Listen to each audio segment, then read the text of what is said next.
Гост по BTV е британският евродепутат Найджел Фараш. Водещата Лора Крумова започва отдалече своята лекция по история. Не е ли обаче истина, че вашата държава се е развивала именно чрез това, че е превземала блага на другите? През годините, говори в исторически план, колонизирала, използвала ефтина работна ръка. Това ми звучи като заяждане, Геро. С такива исторически препратки Лора ще вземе да развали дружбата ли с братята британци. Не е заяждане, Кръстев, а реплика на едно скорошно изказване на същия този мистер Фараш. Нека си припомним. Just bear in mind that nearly 50% of the Bulgarian population are living on or below the poverty line. This is a real poverty line. You know, people are actually struggling to eat. Give you sort of some idea of how poor it is. The average monthly salary in Bulgaria is 200 euros a month. A pensioner gets 100 euros a month. I mean, it is a country, I'm afraid, in a terrible state. The judiciary is not independent.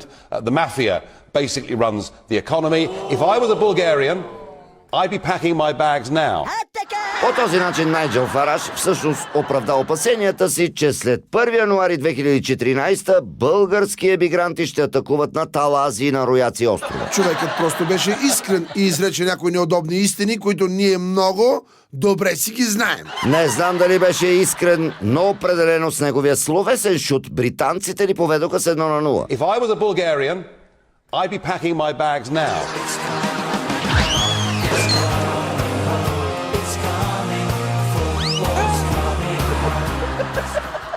If I was a Bulgarian, I'd be packing my bags now. На мистер Фараш обаче му предстоеше тежко гостуване на българска земя. А централният нападател Крумова веднага подема унионосна атака. Извинявайте, може да прозвучи грубо. Но ако не бяха именно емигрантите и хората, които са идвали за да облагородяват тази островна държава, жените при вас още щяха да имат по-спретната имустация от мъжете, защото са жените първи братовчери. Девятката ни Крумова с един удар реализира хет-трик.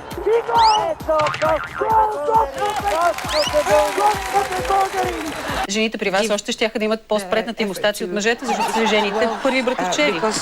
На британеца Фараш не му остана нищо друго, освен да приеме поражението си.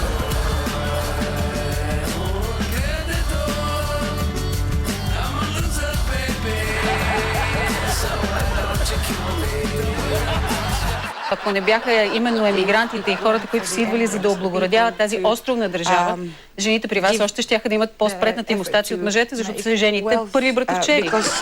Геро, добре, че са емигрантите на острова, иначе не ми се мисли как щеше да изглежда британския секс символ Кейт Мос. Ох, не дай, молец. Ами Викито Бекъм? Ох, майко! Милата. Излиза, че дори кралицата е облагородена от емигрантите, иначе... Емигранти на острова винаги е имало, има и ще има. Така че британските мъже могат да бъдат спокойни за спретнатият външен вид на жените си.